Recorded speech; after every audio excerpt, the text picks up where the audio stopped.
Salut à tous. Un sondage express.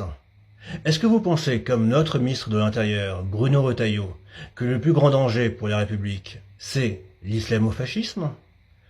Comme Retailleau, mais aussi Manuel Valls ou Bernard-Henri Lévy?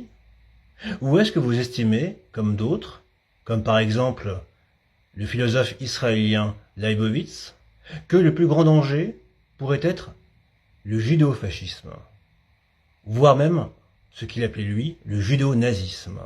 On compare beaucoup en ce moment l'islamisme au fascisme, mais dès les années 80, des philosophes, parmi lesquels Leibovitz ou l'américain Noam Chomsky, ont parlé de judéo-nazisme, cette tendance suprémaciste et autoritaire chez certains juifs sionistes à vouloir dominer le monde, à vouloir imposer leur volonté sur autrui, non seulement en Israël, mais aussi en Amérique et bien sûr en France.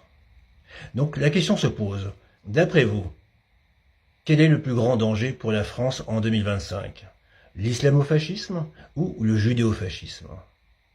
Je reviendrai dans les prochains jours sur l'événement de hier soir, organisé par Elnet, un lobby israélo-américain sur lequel je fus le premier en France à avoir travaillé, en 2014. C'est au cours de ce rassemblement que Bruno Retailleau et Manuel Valls ont fanfaronné en défendant bien sûr Israël, en prétendant que le plus grand danger serait donc l'islamisme.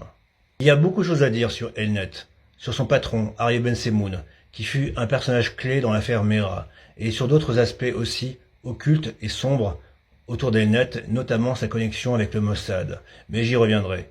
En tout cas, réfléchissez à la question du jour. Le plus grand danger pour nous, Français, c'est quoi?